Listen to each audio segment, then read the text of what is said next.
ইয়া আল্লাহ।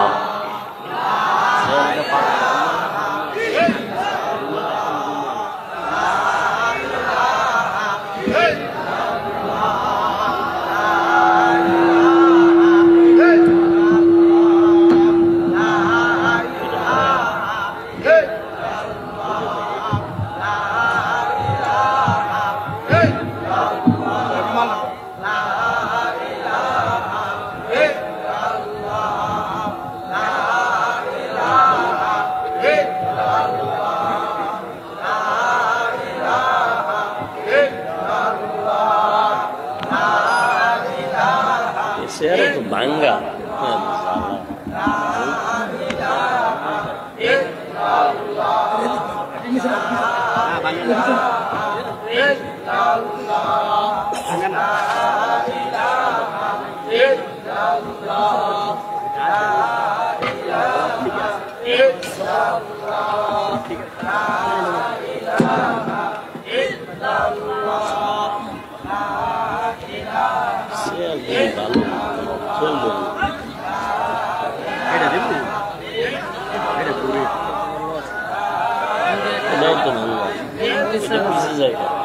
হ্যাঁ না, ওটা তো বলুন না।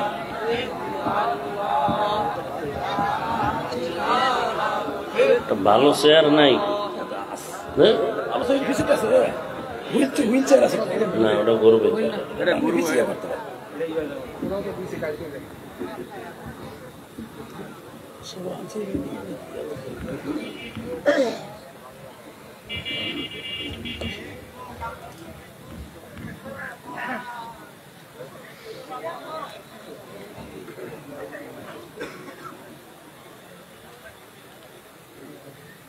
মোল্লারচর জামিয়া মোহাম্মদিয়া হাফিজিয়া মাদ্রাসা এতিমখানার উদ্যোগে আয়োজিত ইসলামী মহাসম্মেলন 15 সেপ্টেম্বর 2024।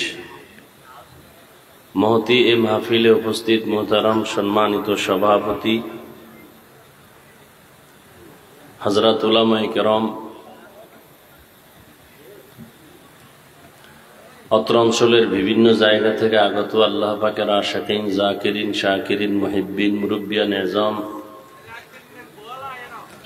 কালিজার টুকরা আমার সমবয়সী যুবক বন্ধুগণ, স্নেহের ছোট ভাই, পর্দার আড়ালে মাইকের আওয়াজ শ্রবণরতা সম্মানিতা মা ও বোনেরা, আল্লাহ পাকের দরবারে শুকর যে আল্লাহ পাক আমাদেরকে হাজারো লাখো মানুষের ভেতর থেকে বাছাই করে পৃথিবীর শ্রেষ্ঠ মজলিস, উলামায়ে আহলে হকের মজলিস, গুনাহ মাফের মজলিস, তওবা কবুলের মজলিস, বরকতিয়ে মজলিসে আমাদেরকে আসা বসার তৌফিক দান করেছেন। নিয়ামতের শুকর আদায়ার্থে মোহব্বতে সকলেই পড়ি আলহামদুলিল্লাহ।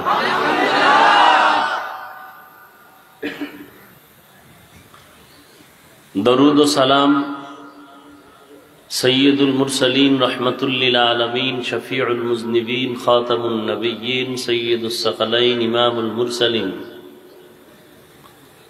শফিয়ে আজম, রসুল আকরাম, রহমতে আলম, নবীউল আরব আল আজম, হাবিবে কিবরিয়া, আশরাফুল আম্বিয়া, সৈয়দুল আম্বিয়া, शफीए महशर, साक़िए कौसर, आका इनामदार, मदीना का ताजदार, आफताब नबूवत, फ़ख्र मौजूदात, सय्यदुल मखलूक़ात, हज़रत मुहम्मदुर रसूलुल्लाह।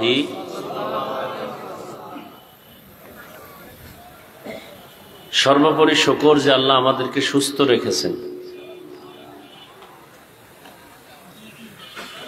এবং আরো বেশি শুকর যে আল্লাহ পাক প্রতিকূল আবহাওয়াকেও আমাদের অনুকূলে এনে দিয়েছেন।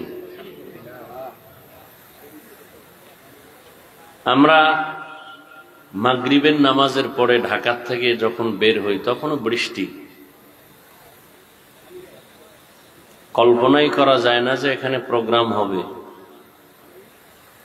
অথচ আল্লাহ পাকের কি কুদরত, যেখানে মাগরিবের আগ মুহূর্ত থেকেই বৃষ্টি বন্ধ। এজন্য আমি সবসময় একটা কথা বলি যে বান্দা চাইলে কিছুই হয় না, আল্লাহ চাইলে সব হয়। কি আল্লাহ চাইলে হয়, বান্দা চাইলে হয় না। হ্যাঁ, বান্দা চাইলেও হয় যদি বান্দার চাওয়াটা আল্লাহর মর্জি মতো হয়ে যায়।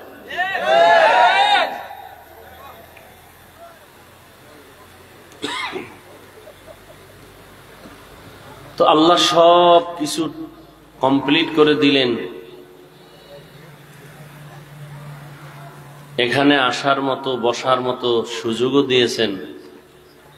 এবার আমাদের কিছু করণীয় আছে। মনের নিয়তকে পরিশুদ্ধ করে বসা এবং শেষ দোয়া করে কান্না করে মা বাবার জন্য, মুসিবত থেকে হেফাজতের জন্য, জাতির জন্য, দেশের জন্য, গুনার থেকে তওবা করে বের হওয়া। এটা আমাদের চূড়ান্ত চেষ্টা। সফলতা দিবেন কে? আস-সা'য়ু মিন্নি ওয়াল ইতমামু মিনাল্লাহ। বান্দার কাজ চেষ্টা করা, পূরণ কে করেন? একটি মাদ্রাসাকে কেন্দ্র করে আজকের এই মাহফিল। মাদ্রাসা কই? এটা দেখেন, আজকে মাদ্রাসা আছে তো এলেম আছে, কোরআন আছে, হাদিস আছে, বয়ান চলতেছে, আমরা ওলামায়ে কেরাম আসতেছি। কারণ পৃথিবীতে মাদ্রাসা ছাড়া আলেম তৈরি হওয়ার আর কোনো মার্কাজ নাই, ফ্যাক্টরি নেই। এজন্য সমস্ত বিধর্মীদের টার্গেট মাদ্রাসা। 200 বছর শোষণ করেছে ব্রিটিশ। জুলুমের নাম শোষণ। জুলুমের নাম কি? আর ইনসাফের নাম শাসন। ব্রিটিশ কি করেছিল? জুলুম করেছিল। কত বছর আপনি চিন্তা করতে পারেন? আধা মিনিট লাগে না 200 বছর বলতে, পার হইতে কত সময় লাগছে।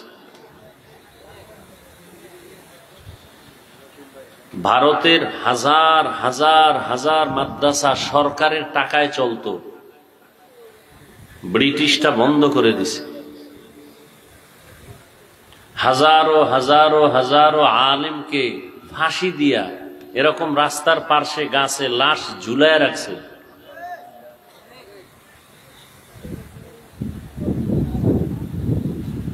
ওদের টার্গেট ছিল এই ভারতে কোরআনের আলো থাকবে না, ইসলামের কোনো আওয়াজ থাকবে না।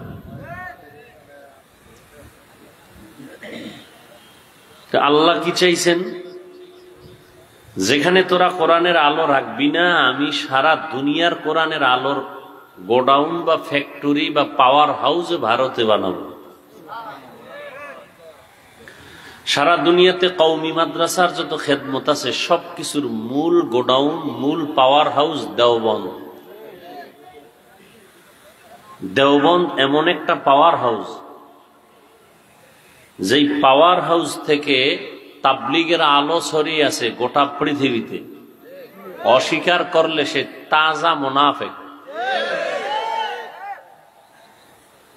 দেওবন্দের সেই পাওয়ার হাউস থেকে গোটা দুনিয়াতে ছড়িয়ে ছিটিয়ে আছে দ্বীনের দাওয়াতের আরেক মিশন, তাজকিয়ায়ে নফস, পীর আউলিয়াদের এই খেদমত।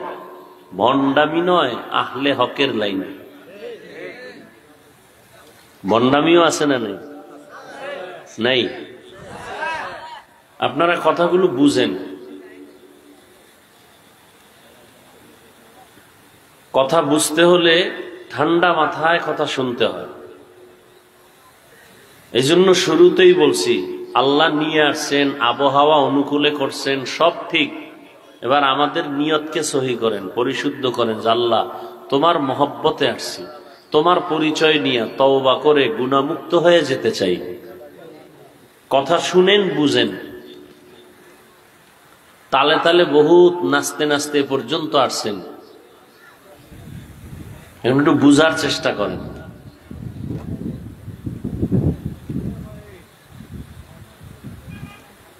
পীরের নামে ভণ্ডামি আছে না নাই?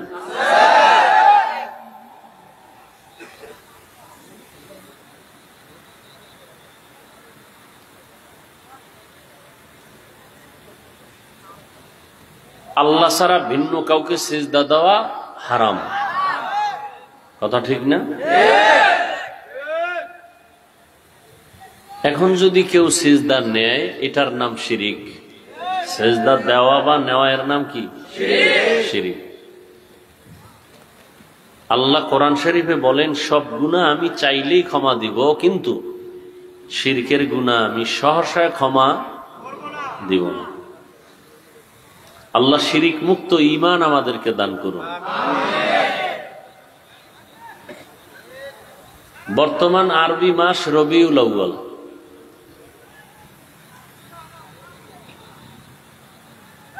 কোন এক বছরের রবিউল আউয়ালে রসুল দুনিয়াতে আসছেন নাকি এই সালের এই মাসে আসছেন? আবার কোন এক বছরের কোন এক রবিউল আউয়ালে রসুল দুনিয়া থেকে বিদায় নিছেন। এ নিয়ে অনেক মতানৈক্য আছে ঐতিহাসিকদের মাঝে।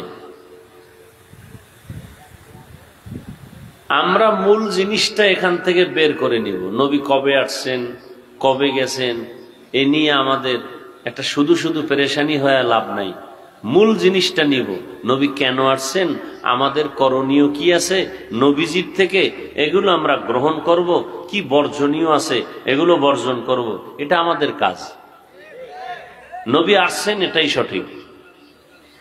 যদি সে রবিউল আউয়ালে আসেন, অন্য মাসে আসেন, 12 তারিখ আসেন, না 8 তারিখ আসছেন, না 11 তারিখ আসছেন, না রমাজানে আসছেন, বিভিন্ন মতানৈক্য আছে। নবী আসছেন এটা সঠিক, সঠিক না? আবার 63 বছর পরে নবী বিদায় হয়ে গেছেন, এটাও কি সঠিক? নবী আসলেন কেন, 63 বছর পরে চলে গেলেন কেন? এই আলোচনার মূল কথা এটাই। নবী আসছেন কেমন নবী? সে শ্রেষ্ঠ নবী। কেমন শ্রেষ্ঠ নবী? যার কোনো তুলনা, যার কোনো গুনাহ নাই, যিনি দোজাহানের সরদার, যিনি রহমাতুল্লিল, যিনি শাফিউল মুজনিবিন, ইমামুল মুরসালিন। এই কমাও, খুব খেয়াল করেন, আমি চিল্লাইতে নিষেধ করছি, কথা বুঝেন, খেয়াল করেন, কিছু কথা নেন। চিল্লাচিল্লি করেন, চিল্লাচিল্লি করছেন না রাস্তায় ছাত্র জনতার আন্দোলনের দিন, কথা হয় না। এখন ঠান্ডা মাথা, এখন চিল্লেন কেন? আরো কেউ ফিডাইবেন?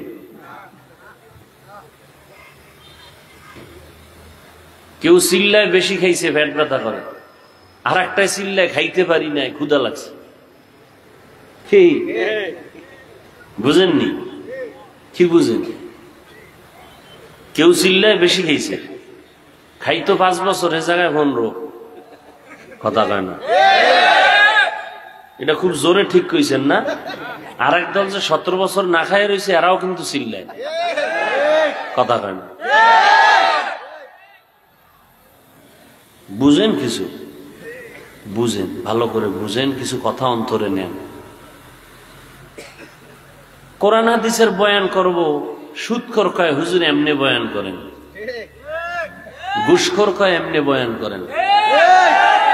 আমি যে বারবার কই চিল্লেন না, আমার কথাটার কোনো মূল্য আছে আপনাদের কাছে? এটা তো ভদ্রতা না, এটা আদব না। আদব মায়ের গর্ভ থেকে শিখে আসে না, শিখতে হয়। আমি তো আপনাদেরকে জ্ঞানী মনে করতেছি, চিল্লান কেন? আমি তো আপনাদেরকে শিক্ষিত মনে করতেছি এবং আমার মহব্বতের আপন মনে করতেছি। বন্ধুর সাথে বন্ধু কথা বললে কি জোরে জোরে বলে? মহব্বতের কথা কি জোরে হয় না আস্তে হয়? চিল্লান কেন?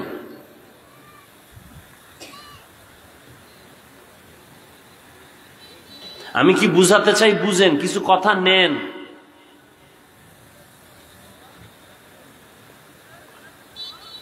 ডাউলের পানি আটার রুটি খায় আলেম হইছি, কষ্ট করছি, কোরআন হাদিস পড়লাম, বয়ান করব সুদখোরের পরামর্শে, ঘুষখোরের পরামর্শে, জুলুমের দাবানলে যাচ্ছিলাম, এখন থেকে কোন জালিম কোন ইশারা দিলে হাত ভেঙ্গে ফেলা হবে। আলেমদেরকে কোনো হুকুম দেওয়ার ক্ষমতা কোনো জালিম রাখে না। আলেমের উপরে কারো নাম কখনো কোথাও থাকবে না, এটাই ইসলাম। শিয়ালের হাতে মুরগি দিলে যা হবে, ভুল কতবার করবেন? শিয়ালের হাতে মুরগি দিবেন, 3 দিন পরে ফেরত নিবেন, সম্ভব? শিয়ালের হাতে মুরগি আমানত দিয়ে কপালে যা হবে, ভুল বহুবার করছেন। সুদখোরের হাতে ধর্মের চাবি আর দিয়েন না, ঘুষখোরের হাতে ধর্মের চাবি দিয়েন না, খবরদার।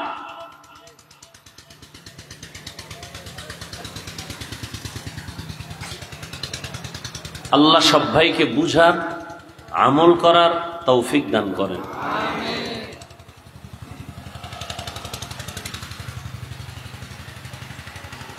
আল্লাহ কোরআন হাদিস অনুযায়ী বয়ান করেন। হুজুর তুমি কি বুঝো কোরআনের? কোরআন হাদিসের ভেতরের বয়ান করেন, তুমি ভেতরের বাহিরের কি বুঝো? তুমি আউযুবিল্লাহ পারো না, বিসমিল্লাহ পারো না, কোরআনের আরবি বুঝো না। কোরআন হাদিস অনুযায়ী ওলামায়ে কেরাম বয়ান করবেন, করতেছেন, করবেন। কোরআন এমন একটা কিতাব যে কিতাবের মধ্যে মানব জীবনের সব কিছুর সমাধান দেওয়া আছে, নাই বলতে কিছু নাই। শুধু একটা জিনিস নাই কোরআন শরীফে, ওই দিক থেকে কোরআন শরীফ দুর্বল। সেটা হলো কোরআন শরীফে রাষ্ট্রনীতি বা রাজনীতি নাই, এই জন্য কোরআন দুর্বল। কোরআন শরীফ দুর্বল না? কি সবাই কি বলেন? সবল। রাষ্ট্রের বিষয়ে কোনো সমাধান কোরআনে আছে?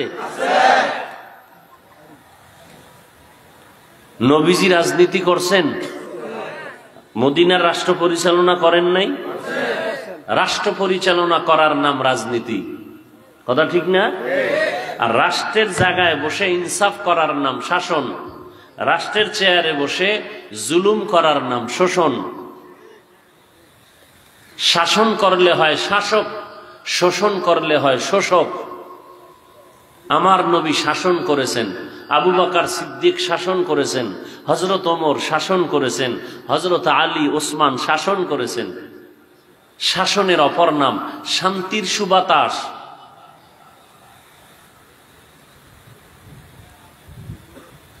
ইউসুফ নবী অর্থমন্ত্রী ছিলেন।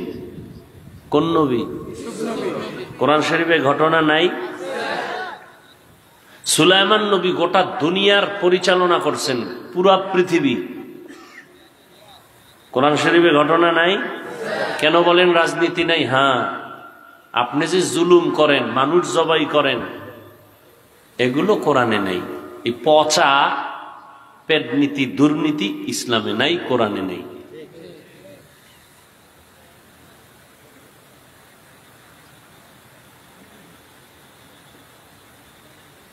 এজন্য সতর্ক। আমরা স্বাধীন দেশে স্বাধীনভাবে বসবাস করব, যার যার অধিকার নিয়ে, কিন্তু আমাদের মন মতো চলা যাবে না। আল্লাহ পাক স্বাধীন জিন্দেগি আমাদেরকে দেন নাই, একটা সীমাবদ্ধতা দিয়ে দিছেন। আদম নবী জান্নাতে আছেন একা, শান্তির বাতাস আর ফুলের ঘ্রাণ পাইয়া দিছেন ঘুম।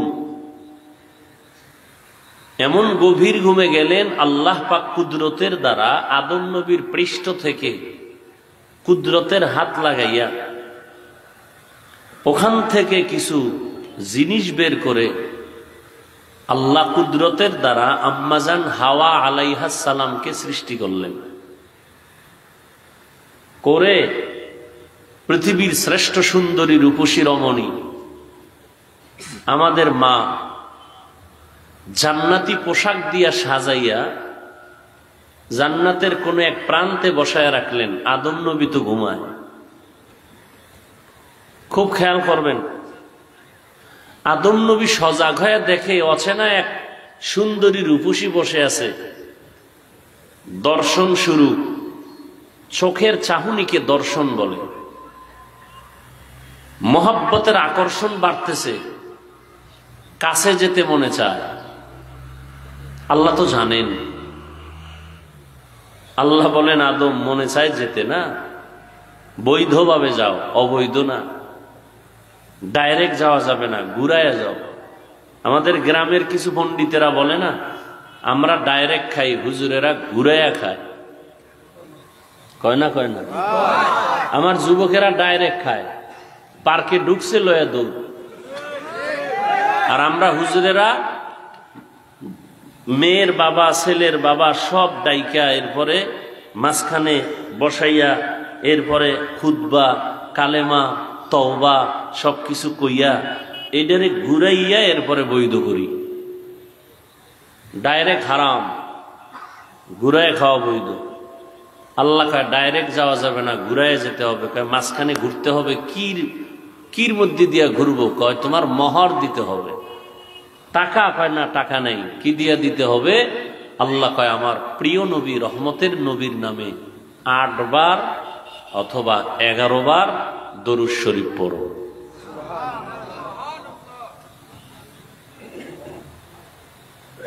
তো মোহর হয়ে গেল। ফেরেশতারা সাক্ষী হয়ে গেল, বিয়া হয়ে গেল। এবার দুইজন স্বামী আর স্ত্রী। এবার আল্লাহ বলেন, উসকুন আনতা ওয়া যাওজুকা। প্রত্যেকটা শব্দে শব্দে মানুষের জন্য কোরআন থেকে শিক্ষা। দিবে কে, নিবে কে? যদি ওই আলোচনা করতে যাই, সাধারণ মানুষ বলে দুই একটা ঘটনা বলেন, বাড়ি যাই না হয়। ঘটনা বলতে গেলে আরেক দল ভাল লাগে, তারপরও একটু বাঁকা মেজাজ নিয়ে থাকে, তো এই জন্য কয় না এ বয়ান ভাল লাগে না। লাগে ভালো, এরপরও একটু বিরোধিতা করা দরকার, যে কেচ্ছা কাহিনীর রস শুনবো না। বলে না? বলে না? ওই বেআকল জাহেলকে কানে ধরে জিজ্ঞাসা করা দরকার, তুই কেচ্ছা কাহিনীর কি বুঝো? পৃথিবীতে কেচ্ছা কাহিনীর শ্রেষ্ঠ কিতাবের নাম কোরআন শরীফ। আর তুমি কি বুঝাতে চাও সাধারণ মানুষকে? কেচ্ছা কাহিনীর বয়ান চলবে না মানে? পৃথিবীতে শ্রেষ্ঠ কেচ্ছা কাহিনীর কিতাবের নাম কোরআন শরীফ। ওলামায়ে কেরাম আমাকে একটু হাত উঁচু করে সবাইকে বুঝান, আমি যেটা বলি সমর্থন করেন কিনা।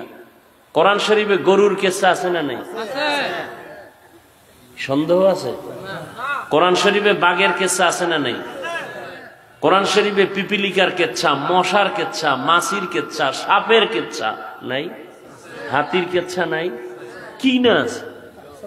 হাদিস শরীফে কোটি কোটি কেচ্ছা কাহিনী। মূর্খ জাহেল বলে কেচ্ছা কাহিনীর ওয়াজ করে, তো কিসের ওয়াজ করব? ইউসুফ নবীর কাহিনী শুনাইতেছি, কেচ্ছা। আদম নবীর কাহিনী শুনাইতেছি, কেচ্ছা কাহিনী।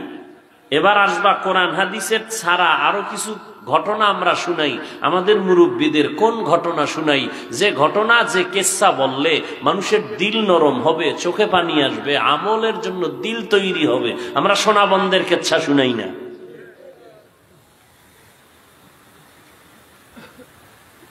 আমরা উজানির কারি ইব্রাহিম সাহেবের কেচ্ছা শুনাই, মানুষ আমলের দিকে আগায়।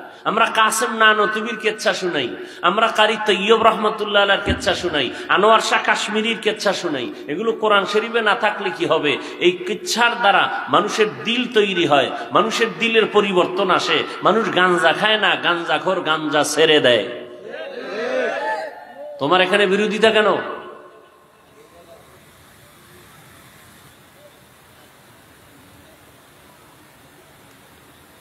আল্লাহ বললেন, আনতা ও যাওজুকাল জান্নাত, থাকো দুজন, তুমি আর তোমার স্ত্রী সহ জান্নাতে থাকো। আদম আর কে? হাওয়া। আর ওয়াকুলা মিনহা রাগাদান হাইসু শিতুমা, জান্নাতে বিচরণ করো। আর জান্নাতে অনেক নিয়ামত আছে, ফল ফ্রুট আছে, মনে যা চায় দুজনে খাও। দেখেন, একটু খেয়াল করেন তো। থাকার বেলায় বললেন তুমি আর তোমার স্ত্রী থাকো, খানার বেলায় একথা বলেন নাই তুমি আর তোমার স্ত্রী খাও, থাকার বেলায় বললেন তুমি আর তোমার স্ত্রী জান্নাতে বসবাস করো। খানার বেলায় বললেন তোমরা দোনোজনে খাও, তুমি আর তোমার স্ত্রী খাও, এটা বলে নাই তোমরা দোনোজনে খাও। এখান থেকে একটা বিধান, পৃথিবীর উম্মতের জন্য একটা বিধান এখান থেকে আছে। কি? থাকার বেলায় স্বাধীনতা নাই, খানার বেলায় দোনোজন স্বাধীন। স্বামীর মনে যা চায় খাও, স্ত্রীর মনে যা চায় খাও, এখানে কেউ কারো পরাধীন না। কিন্তু থাকার বেলায় সব স্ত্রীগণ স্বামীর অধীন। স্বামী যেখানে থাকবে স্ত্রীও সেখানে থাকবা। যদি এখানে স্বাধীনতা দেওয়া হয় তখন গরিব স্বামী থাকবে খেরের ঘরে, স্ত্রী বলবে আমাকে বিল্ডিং করে দাও, স্বামী বলবে টাকা নাই, বলবে আমারে তালাক দিয়ে দাও। আল্লাহ ঝগড়া চান না, অশান্তি চান না। এজন্য আল্লাহ থাকার বেলায় সব নারীদের স্বামীর অধীন বানায় দিলেন, খানার বেলায় কোনো অধীন করেন নাই। কারণ রুচি সবার এক না। স্বামী মাঝে মাঝে ভর্তা দিয়ে খায় মজা পাবে, স্ত্রী ভর্তা দিয়ে খায় মজা পাবে না। স্বামী খাইতে মজা পায় মাছ, স্ত্রী বলে আমার সবজি যথেষ্ট। খানার বেলায় রুচি যেহেতু এক না, এখানে যদি স্ত্রীকে স্বামীর অধীন করে দেয় অশান্তি শুরু হবে।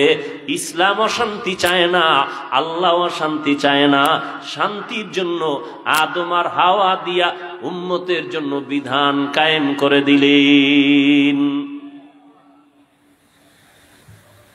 দোনোজনে থাকো, মনে যাচায় খাও, কিন্তু খাইতে গিয়া জান্নাতের সব নেয়ামত হারাম না হালাল? হারাম। বলেন খারাপ না ভালো? অ্যাকশন না রিয়াকশন? রিয়াকশন। কোনটায় সাইড এফেক্ট নাই। যদি বলে কোনটা একটু ঝামেলা আছে জান্নাতে, তো জান্নাতের মান নষ্ট হয়ে যাবে। জান্নাত এমন একটা জিনিস যেখানে শান্তি আর শান্তি, উপকার আর উপকার, কোনো ক্ষতি নেই। এরপরও আল্লাহ কি কইলেন? ওয়ালা তাকরাবা হাদিহিশ শাজারাতা ফাতাকুনা মিনাজ জালিমিন।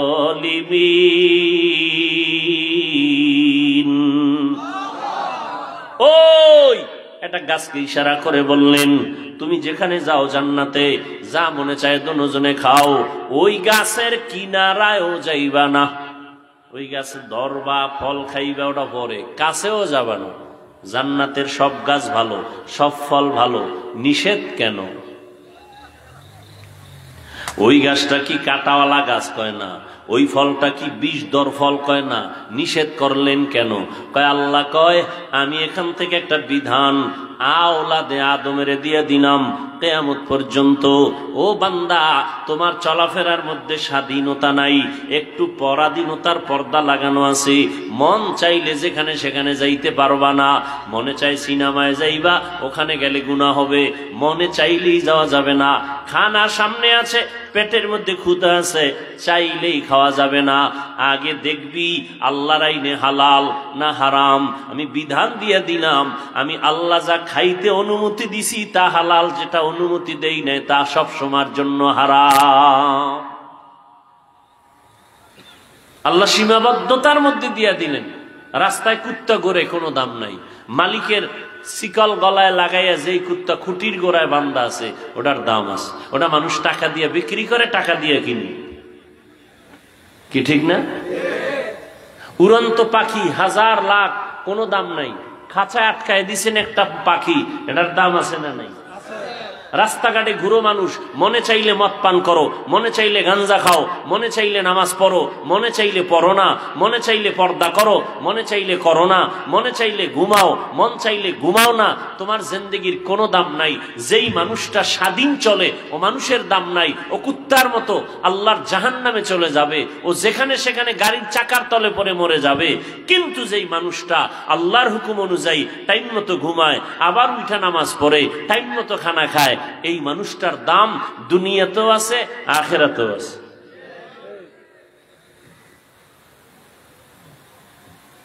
টাকা আছে পকেট ভরা, মন চাইলে উল্টা পাল্টা খরচ করা যাবে না।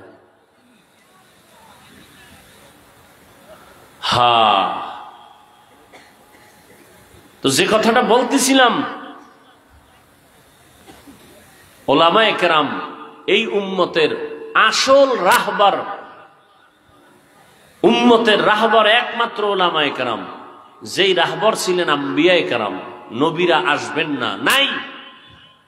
কিয়ামত পর্যন্ত এই উম্মতের পথ প্রদর্শক একমাত্র উলামায়ে কেরাম।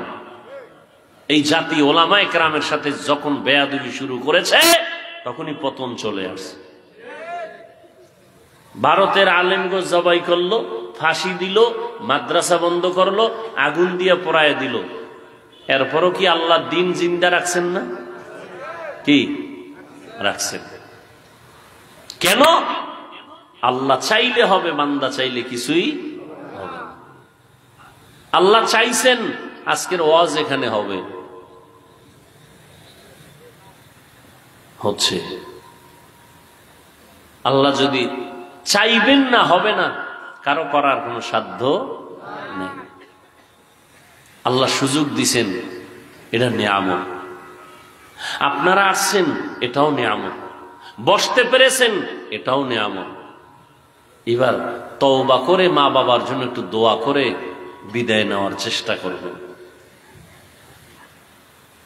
ওই বান্দা বড় হতভাগা যে একটা বেহেশতের বাগানে আসিয়াও মা বাবার জন্য দোয়া করে যেতে পারলো না। হতভাগা, বদকিসমত তার। জীবনে একা একা কোনোদিন দোয়া করে নাই। আর এই বেহেশতের বাগানে একজনের দোয়া কবুল হলে সবারটা কবুল। এই বরকতি মজলিসে এসেও যে পারে না, এর থেকে বদকিসমত আর কার হবে? আল্লাহ সবাইকে শেষ দোয়া করে যাওয়ার তৌফিক দান করেন। তো মাদ্রাসাকে কেন্দ্র করে প্রোগ্রাম। এই মাদ্রাসা সারা দুনিয়ার বিধর্মীরা চায় বন্ধ হয়ে যায়। আল্লাহ কি চান? আপনারা কি চান? সেক্ষেত্রে আমাদের দোয়া করা উচিত না?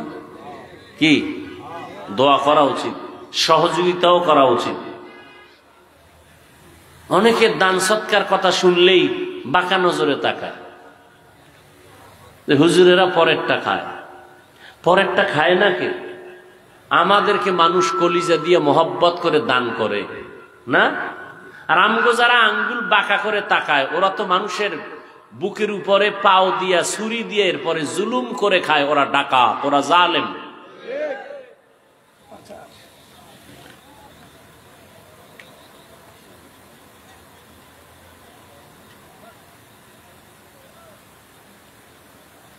উমরা থেকে আসলাম, মাদ্রাসায় হুজুরদের নিয়ে বসলাম। হুজুরদের মাসের বেতন নাই। আমি বললাম, ব্যাংক অ্যাকাউন্টে আছে কিছু?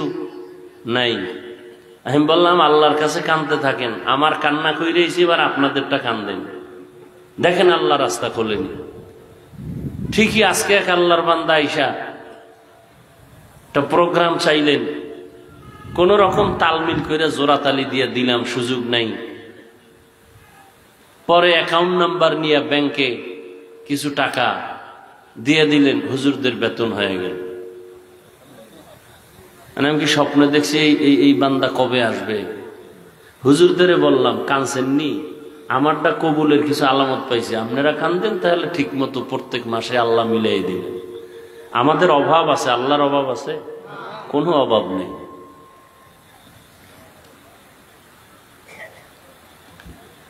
আল্লাহ দিতে চান, আমরা নিতে চাই না। কত বড় নিমক হারাম আমরা।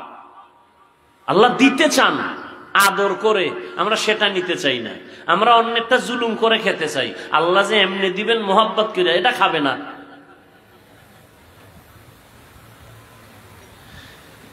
শ্বশুর শাশুড়ি জামাই মেয়ের হাতে কিছু হাদিয়া দিবেন, এটা ভাল লাগে না।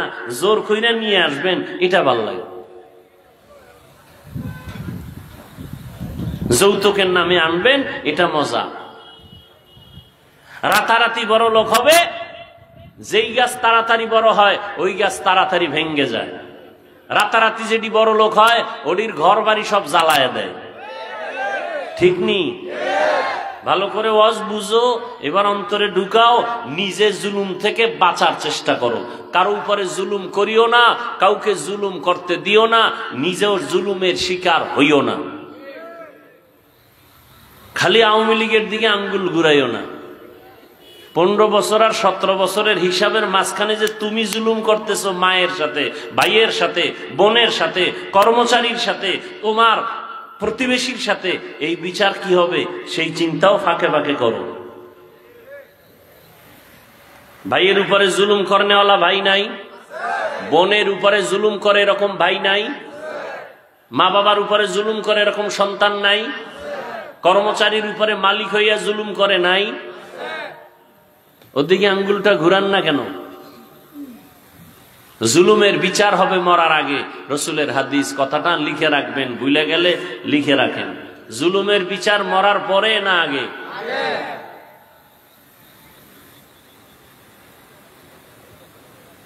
আর একজনার হয়েছে আপনারটা হবে না, এটা অসম্ভব।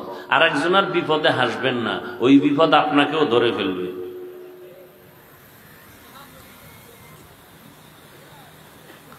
আল্লাহ আমাদের জুলুম থেকে গোটা দেশকে, গোটা জাতিকে কুদরতের দ্বারা হেফাজত করেন।